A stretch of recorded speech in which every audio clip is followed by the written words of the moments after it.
जय बोलो देवादिदेव 1008 श्री भगवान महावीर स्वामी की जय जय जय। अहिंसा परमो धर्म की जय जय जय। परम पूज आचार्य गुरुवर श्री विद्यासागर जी महाराज की जय जय जय। परम पूज प्रमाणिक संत महामना मुराद प्रमाण सागर जी महाराज की। हमारे जीवन के पुण्य और पाप हमारे ही अपने भाव हैं। अगर सीधे शब्दों में कहूँ तो हमारे अंतस में पलने वाली नकारात्मकता पाप है और सकारात्मकता पुण्य है। जितने भी नकारात्मक भाव हैं वे सब के सब हमारी सहजता को खंडित करते हैं और हमारे मन को मलिन बनाते हैं, जिससे सहजता खंडित होती है, आकुलता बढ़ती है और जो मन को मलिन बनाते हैं वो हमारी चेतना को कलंकित करते हैं। उनसे हमारा जीवन स्तर नीचा होता है। पाप का स्वरूप बताते हुए आप सबसे कहा था, जो हमें पतित करे वो पाप और जो हमें पवित्र करे वह पुण्य। पुण्य हमारी चेतना के विकास का आधार है तो पाप हमारे पतन का मूल। हम लोग पाप पाप पाप की बात करते हैं, पाप से बचने की भी बात करते हैं, पर प्रायः पापमय बने रहते हैं। अपने मन को टटोल करके देखें 24 घंटे में हमारी मनस्थिति कैसी होती। हम पाएंगे कि ज़्यादातर समय हम पापात्मक वृत्तियों के साथ बिताते हैं, क्योंकि हमारे संस्कार ही कुछ ऐसे बने हुए हैं जो हर पल उधर ही हमें खींच लेते हैं। संत कहते हैं, पुरुषार्थ पूर्वक अपने मन को मोड़ो, धर्म से जोड़ो, ताकि अपने चित्त में निर्मलता घटित कर सको। जब तक अंतस में निर्मलता नहीं आती तब तक हम सच्चे अर्थों में अपना आध्यात्मिक विकास नहीं कर सकते। ऐसा कहा जाता है कि जब तक पापोदय है यानी पाप की तीव्रता है, मुक्ति संभव नहीं। मैं कहता हूं पापोदय में तो मुक्ति हो सकती है, लेकिन पाप भाव में मुक्ति नहीं मिलेगी। हमने अनेक महामुनियों के जीवन चरित्र को पढ़ा है, सुना है, जिनके जीवन में तीव्र पापोदय आया, लेकिन वे पाप से अप्रभावित रहकर आत्मा में केंद्रित रहे। उन्होंने पाप की जड़ उखाड़ दी। भयानक भयानक उपसर्ग उन्होंने सहा। पाप सामने आया, उनने उसका सामना किया और अपनी दृढ़ता और कुशलता के बल पर उसकी जड़ उखाड़ फेंकी। तो कुल मिलाकर अतीत में बंधे हुए पाप को लेकर ज्यादा चिंतित होने की जरूरत नहीं है। अतीत में बंधे हुए पाप को लेकर अधिक चिंतित होने की जरूरत नहीं है। वर्तमान में अपने आप को पाप से बचा भर लो, जीवन का उद्धार होगा। अब वर्तमान में पाप क्या है? आचार्य कुंद कहते हैं, चरिया पमाद बहुला कालुसम लोलदाय विषयेषु पर परिताप पवादो पावस्य आसवम कुनदी। वर्तमान में जो पाप है उससे बचो, तब तुम्हारी आत्मा साफ होगी। आज उसमें सबसे पहली बात है चर्या प्रमाद बहुला। प्रमाद बहुल चर्या अर्थात अपनी चर्या में प्रमाद करना। प्रमाद का मतलब आलस। किसमें आलस? अच्छे कर्म में आलस। अगर तुम अच्छे कार्य में आलसी बने हो तो समझना तुम पाप में हो, क्योंकि तुम अपनी आत्मा को मलिन बना रहे हो। प्रमाद को बोलचाल की भाषा में मैं कहूं तो आलस कह सकता हूं। तो चर्या प्रमाद बहुला, अपनी चर्या की समीक्षा करके देखिए मेरी चर्या कैसी है।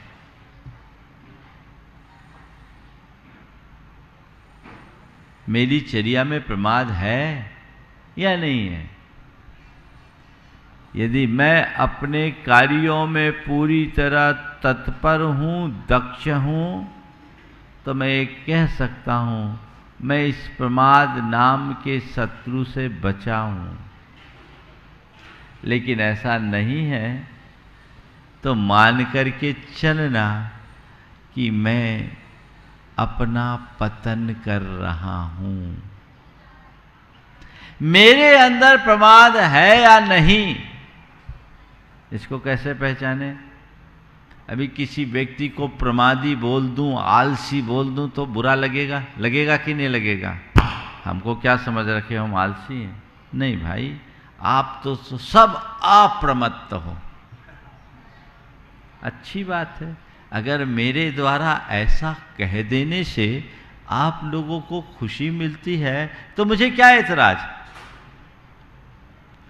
लेकिन हमें खुद के भीतर उतरकर खुद को देखना है कि यथार्थता मैं हूं कहां। पहली बात, मैं जो भी कार्य कर रहा हूं, ये मैं मुख्य रूप से धर्म कार्यों को केंद्रित करके बोल रहा हूं। हालांकि लौकिक और लोकोत्तर हर कार्य में हमें प्रमाद मुक्त जीवन जीना चाहिए, क्योंकि प्रमाद तो अंततः शत्रु ही है।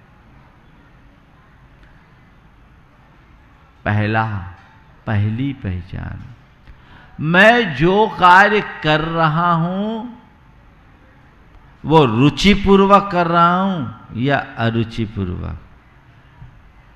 प्रमाद की पहली पहचान अरुचि। क्या है? अरुचि। अपने मन को पलट कर देखो, मैं जो कर रहा हूं मेरी रुचि कितनी है।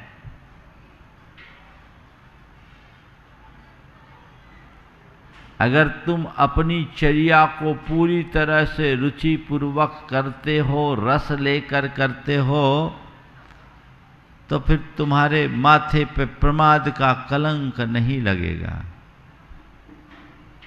लेकिन रुचि की कमी है, आधे अधूरे मन से अगर काम कर रहे हो तो मान करके चलना आपके जीवन में प्रमाद ने पांव जमा लिया है।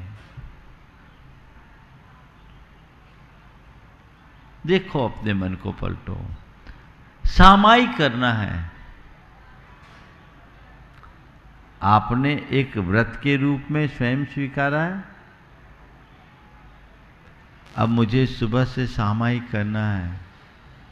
सामायिक का समय होने से पूर्व सामायिक के प्रति उत्साह और उमंग आना, सामायिक ही तो करनी है,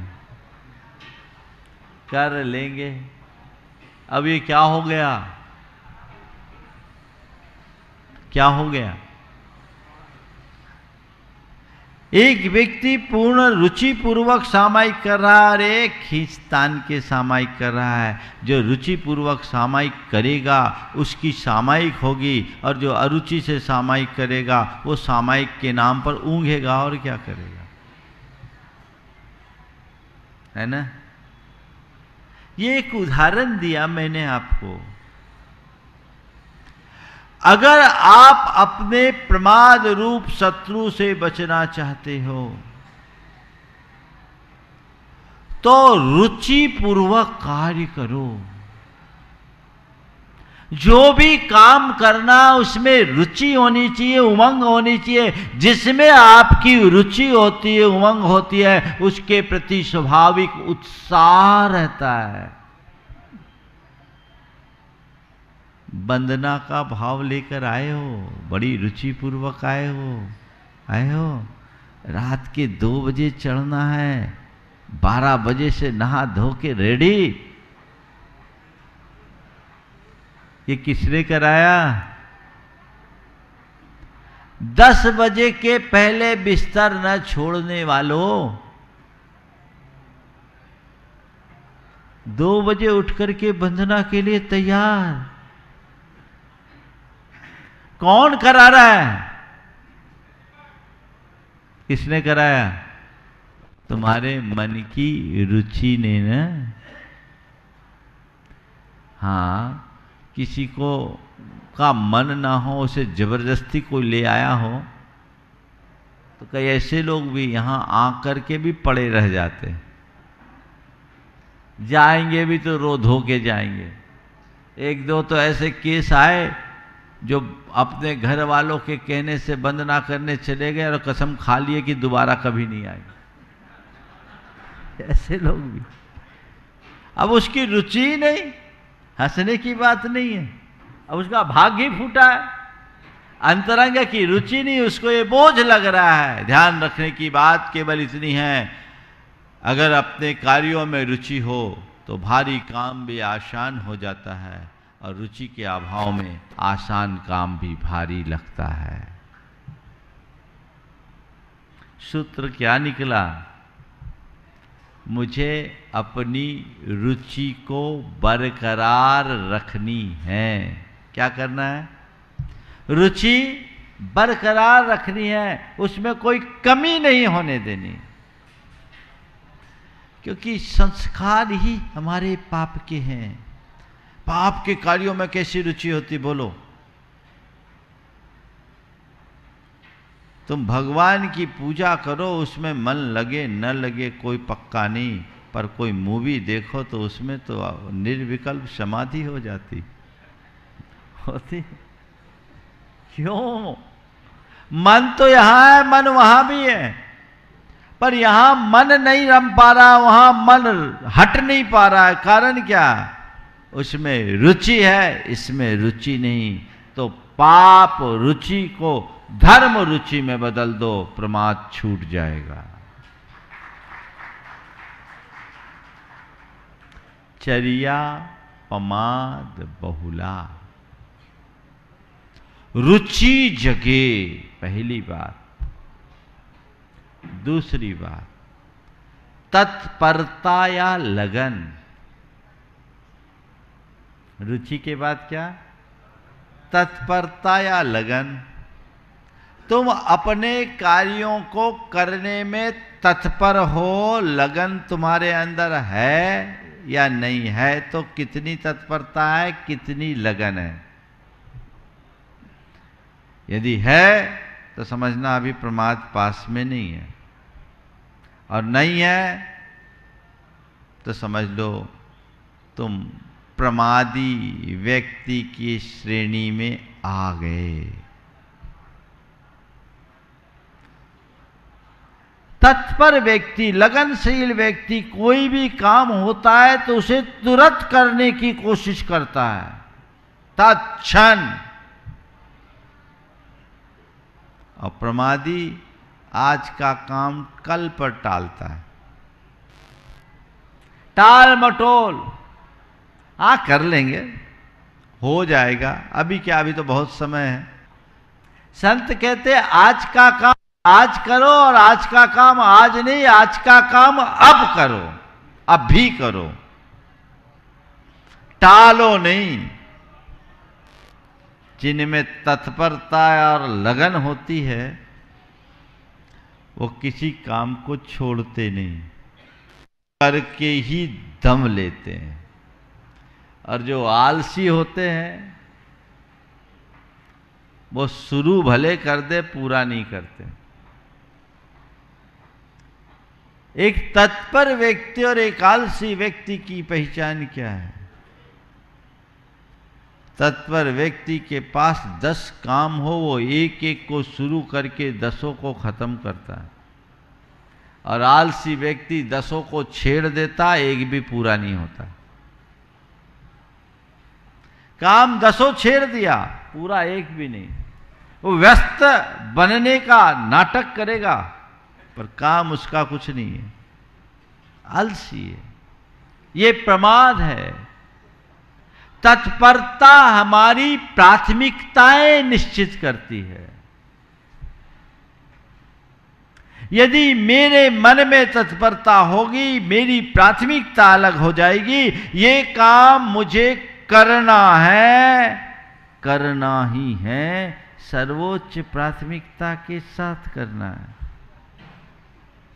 आप लोग प्रवचन सुनते हो, प्रवचन में रुचि है? हाँ महाराज रुचि है, तभी तो सुनते हैं।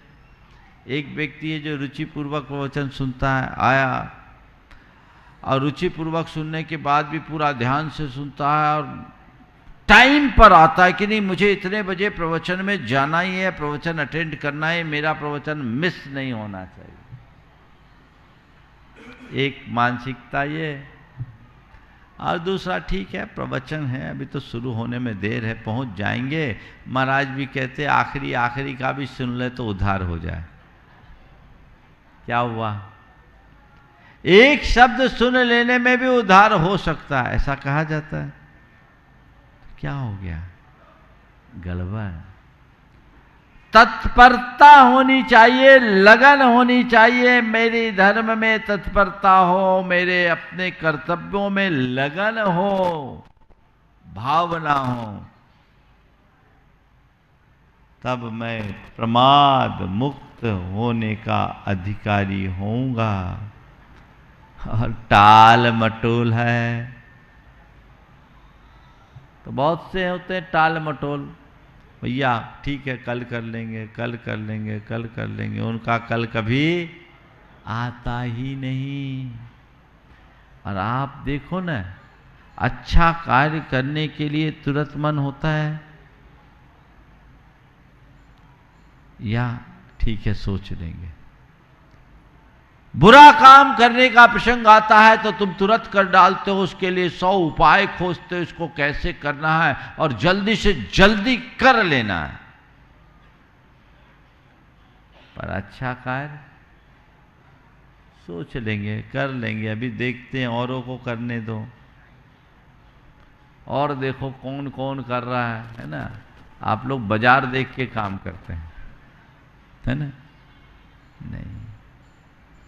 जिस व्यक्ति की प्रगाढ़ निष्ठा होती है, रुचि होती है, वह अपने कार्य में तत्पर होता है और तत्परता में कहता है नहीं मुझे अपना काम करना है और अच्छे से करना है, सबसे पहले करना है, ये काम मेरी प्राथमिकताओं में सबसे ऊपर है। मेरे संपर्क में से बहुत सारे लोग हैं जो आज अपने काम में 18-20 घंटे मेहनत करते हैं। अभी जो गुनायतन के ही काम को संपादित कर रहे हैं बड़ी बड़ी कंपनीज के लोग, 18 से 20 घंटे मेहनत करते हैं। और मैंने देखा कि वे लोग आज का टारगेट आज पूरा करके ही सोएंगे, इसको करके ही दम लेंगे, तब कोई क्रिएटिव वर्क हो पाता है। परमार्थ के क्षेत्र में भी तुम्हारी तत्परता होगी तभी तुम मुक्ति को प्राप्त कर सकोगे, अन्यथा नहीं। समझ गए? एक रेस्टोरेंट में 3 लोगों ने चाय पी। चाय पीने के बाद एक ने कप को सीधा रखा, दूसरे ने कप को उल्टा रखा और तीसरे ने कप को आड़ा लिटा के रख दिया। पीछे की टेबल पर एक मनोविज्ञान के प्रोफेसर अपने मित्रों के साथ बैठे थे। मित्रों ने कहा, आप साइकोलॉजिस्ट हो, मनोवैज्ञानिक हो, तीनों ने बराबर चाय पी, आप ये बताओ तीनों ने अलग अलग स्टाइल में जो कप रखा है, इसके पीछे इनकी मेंटालिटी क्या है, इनकी मानसिकता क्या है? तो उन्होंने कहा, भाई देखो, ये तीनों की अलग अलग मानसिकता को दर्शा रहे हैं। बोले क्या है? बोले पहला जिसने कप को सीधा रखा वो ये दर्शा रहा है कि उसे अभी और चाय चाहिए।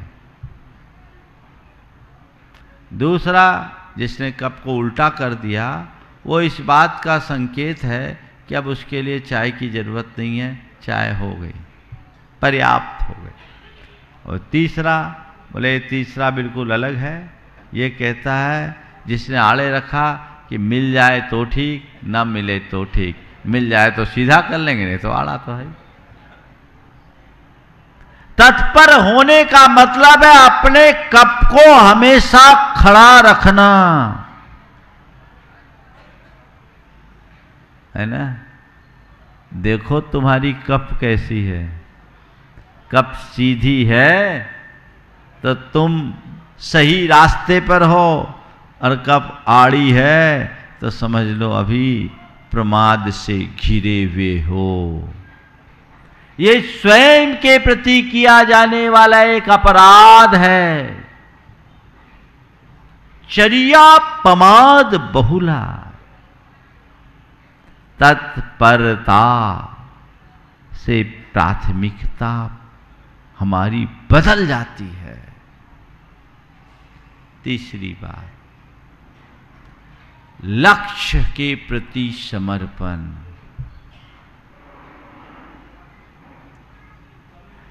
जो तुमने कोई, पहले तो तुम्हारा कोई लक्ष्य है तो उस लक्ष्य के प्रति तुम्हारा समर्पण कितना है। जब हमारे सामने हमारा लक्ष्य होता है और लक्ष्य के प्रति समर्पण होता है तो हमें हमारे लक्ष्य के अलावा और कुछ दिखता ही नहीं। मेरे सामने मेरा टारगेट है जिसे मुझे अचीव करना है, और उस टारगेट को पूरा करने के लिए आदमी अपना भूख प्यास और नींद भी खोने को तैयार होता है। पहले देखो तुमने क्या लक्ष्य बनाया, बोलो क्या लक्ष्य है आप लोगों का? महाराज अभी तो वंदना का लक्ष्य लेकर आए थे, हो गई। वंदना का लक्ष्य लेकर आए, हो गई। नहीं महाराज अभी तो 4-5 दिन रुकना है, कर लेंगे। एक ये भाव है कि वंदना का लक्ष्य लेकर आए, अभी तो 4-5 दिन रुकना है, कर लेंगे।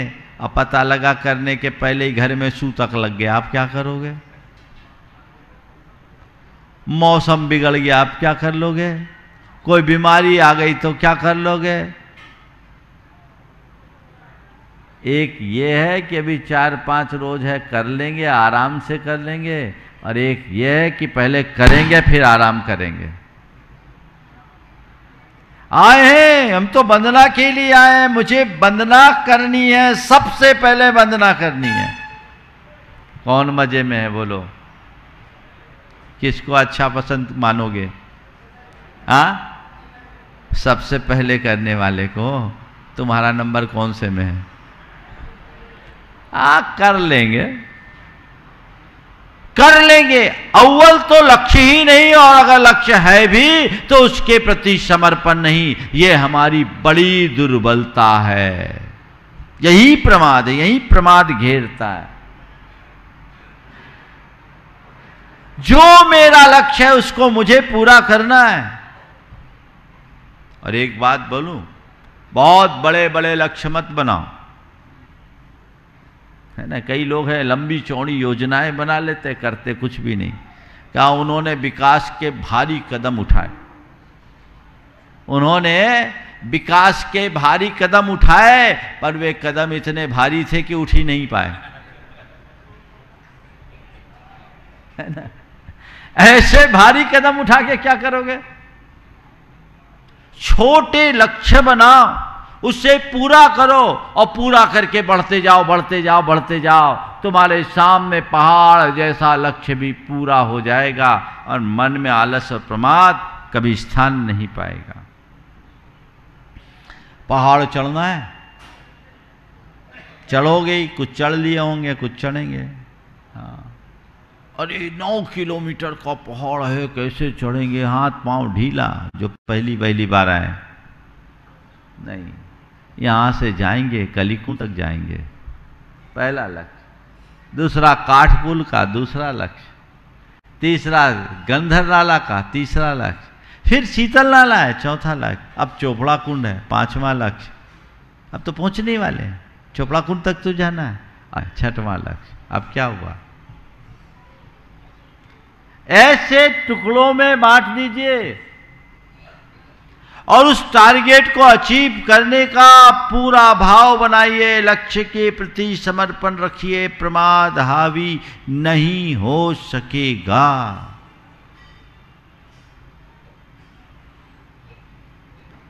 अब करेंगे करेंगे करेंगे। एक सज्जन थे, 80 बरस की उम्र हो गई और 30 साल से कहते मुझे व्रती बनना है, मुझे व्रती बनना है, व्रती बनना है, मुझे व्रती बनना है, व्रती बनना है, व्रती बनना। अभी रात की ब्यारी भी नहीं छूटी। 80 बरस की उम्र हो गई, रात में फलाहार के नाम पर फुलहार होता है, अब व्रती बनना है, व्रती बनना है, व्रती बनना है। अब क्या बनेंगे वो? और कहो हाँ आप क्या बताइए, समस्या वो समस्या, ऐसा वैसा। ये आलसी आदमी बहानेबाज होता है, बहाना तो उसको खूब निकल आता है। ध्यान रखना, धर्म के क्षेत्र में कभी बहाना मत बनाना। ध्यान से सुनो मेरी बात, धर्म के क्षेत्र में कभी बहाना मत बनाना, धर्म करने का बहाना खोजना। कोई बहाना मिले मुझे करना है, बहाना बनाना नहीं है, बहाना ढूंढना है। निमित्त मिल गया, इसी बहाने ये काम कर लूं। पर मन का प्रमाद है ना, हमें बहानेबाज बना देता है। एक बात ध्यान रखना, आलसी व्यक्ति को आप जब निकट से देखोगे तो वो हमेशा अपने आप को सही साबित करने की चेष्टा करता है। वो कभी मैं गलत हूं ये प्रदर्शित करेगा ही नहीं। समझ गए? तो वो नहीं हो।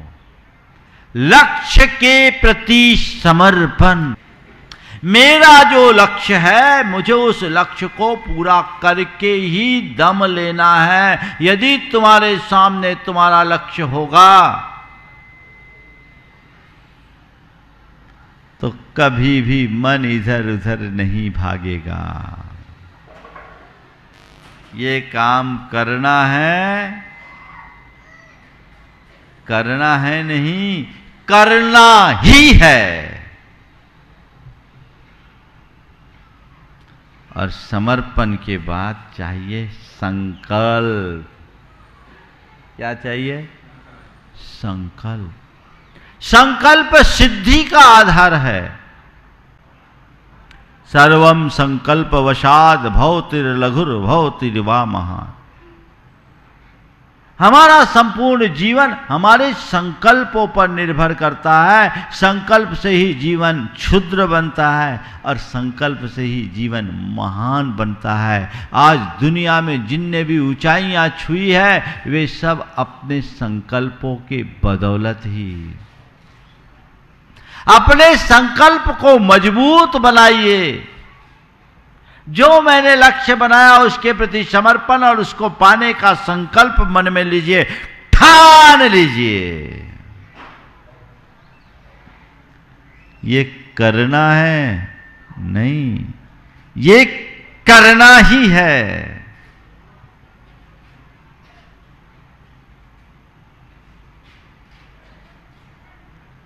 ऐसा संकल्प मन में जग जाए तो फिर प्रमाद हावी होगा? बोलो। अपनी दृष्टि बदलिए तो प्रमाद हमारा शत्रु है। भगवान महावीर ने गौतम गणधर से कहा था, एक क्षण का प्रमाद मनुष्य को अनंत भाव पीछे ले जाता है। इसलिए खनमपि मापमाय ये गोयम, हे गौतम क्षण भर का भी प्रमाद मत करो। ये तुम्हारा सबसे बड़ा वैरी है, शत्रु है।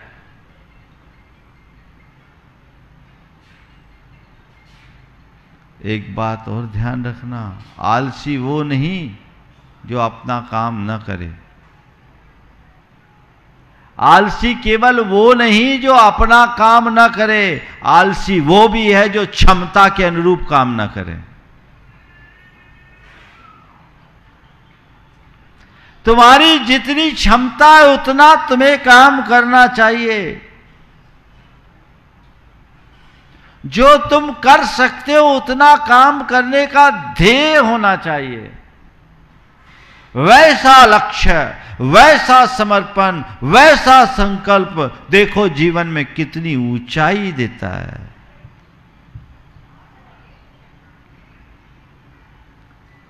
वो दृष्टिकोण होना चाहिए। सुकुमार मुनि की कहानी आप सबको पता है। सुकुमार सेठ जो रत्नों के प्रकाश में पले, जिन्होंने कभी सूर्य की किरण नहीं देखी, सुख सुविधा आराम में पलने वाला जीव, कहते हैं जिसे चावल खिलाया जाता था तो उसे भी कमल की पाखुड़ियों के मध्य, सहस्रदल कमल के मध्य फूलो करके। ऐसा सुकुमार जिसको सरसों का दाना भी तीक्ष्ण चुभन देता था, रत्न कंबल भी जिसे चुभते थे, ऐसा सुकुमार देखते हैं तो प्रमादी रूप दिखता है। लेकिन उन्हीं सुकुमार को जब ये मालूम पड़ गया कि मेरे पास बस 3 दिन शेष हैं। क्या शेष हैं? 3 दिन शेष हैं। तो उन्होंने तय किया अब जो शेष है इसे ही विशेष बनाना है। मन में वज्र संकल्प लिया, लक्ष्य बना लिया, तदनुरूप पुरुषार्थ जगाया। अब घर में तो कुछ कर नहीं सकते, मां तो बड़ी मोही है, वो मुझे करने नहीं देगी। कैसे करे? घर से बाहर निकले पर यहां तो चारों तरफ पहरा है, निकलना है रास्ते में। अब कोई भी रोड़ा सामने नहीं आ सकता। जब मनुष्य के सामने उसका लक्ष्य होता है तो बड़े बड़े पहाड़ को भी फोड़कर वो पार होने का मादा रखता है। साड़ियों के सहारे लटक करके नीचे उतरे, शरीर से रक्त है, पूरा शरीर छिल गया। थोड़ा सोचो, जो इतनी सुख सुविधाओं में पला हुआ प्राणी हो, वो अचानक ऐसा, आपके शब्दों में कहूं, दुस्साहसपूर्ण कर्म कर ले तो क्या हो सकता है? लेकिन कहते हैं कि संकल्प के आगे किसी का नहीं चलता। उन्हें ठान लिया कि अब 3 दिन शेष है, तो मुझे अब अपनी आत्मा की मुक्ति का रास्ता चुनना है। घर से निकलकर वन में चले गए, सारा वस्त्र परिग्रह उतार करके निर्गंथ मुद्रा को ध्यान धारण कर लिए, आत्म ध्यान में निमग्न हो गए। और शालिनी जो पूर्व भाव में उनके रिश्ते की भाभी थी ना,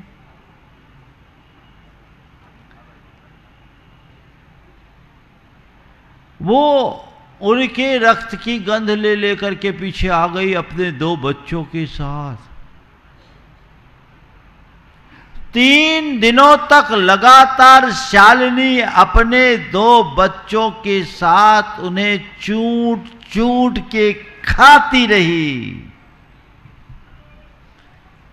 पांव से कमर तक उनके मांस को खा लिया। सोचने की बात केवल इतनी सी है, जिन्हें सरसों के दाने चुभे उन्हें शालिनी के दंश क्यों नहीं चुभे। जिन्हें सरसों के दाने चुभे उन्हें शालिनी के दंश क्यों नहीं चुभे। जब तक उनके सामने उनका लक्ष्य नहीं था, प्रमाद हावी था, सरसों का दाना चुभता था। जब लक्ष्य सामने आ गया, प्रमाद भाग गया, शालिनी के दंश भी नहीं चुभे। सारा मंत्र यही है, भगाइए अपने इस शत्रु को, गले मत लगाइए, ये पाप है। तुम और बातों को पाप मानते हो, पर पाप का जन्मदाता प्रमाद है। उसकी तरफ देखो, सारे पाप प्रमाद वश होते हैं। तो चर्या पमाद बहुला नहीं हो, आप प्रमत्त रहो, जागरूक रहो, तत्पर रहो, अपने लक्ष्य के प्रति समर्पित रहो और उसे पाने के लिए संकल्पित रहो। जीवन बदल जाएगा। जो भी काम करो उत्साह से करो, रुचि पूर्वक करो, उमंग से करो। मन मार कर नहीं, मन लगा कर करो। ये मैं धर्म के काम की बात कर रहा हूं। बाकी में तुम लोग तो माहिर हो, उसके लिए कहने की जरूरत नहीं है। ये दृष्टिकोण अपने अंदर उद्घाटित करो, ताकि जीवन के सारे अवरोध दूर हो सके और अपने जीवन का पथ प्रशस्त किया जा सके। यदि ऐसी धारा अंदर में जग गई तो बेड़ा पार होगा। एक बात हुई, सोचा तो था सब कर लूं, पर समय तो लगभग एक में ही पूरा हो गया। कालुष्यम, मन में कलुषता को मत आने दें। ये कालुष्य क्या है? कालुष्य किस प्रकार हमारे अंदर आता है और इससे कैसे बचा जाए। लेकिन एक बात मैं आप सबसे कहता हूं, धर्म को कोरी क्रिया मत समझो, उसे एक साधना के रूप में अंगीकार करो। एक ऐसी साधना के रूप में जो हमारे जीवन के रूपांतरण के लिए अनिवार्य है। हम थोड़ी सी चूक करेंगे, सब खो जाएगा। इसलिए आप प्रमाद को अपने ऊपर रंच मात्र हावी मत होने दो। और अभी मेरे सामने जैसा अवसर है, अनुकूलता है, उसके अनुरूप अपना काम कर ले। समय आप सबका हो गया है, इसलिए अधिक विस्तार न देकर मैं यहीं पर विराम दे रहा हूँ। बोलिए परम पूज्य आचार्य गुरुवर श्री विद्यासागर जी महाराज।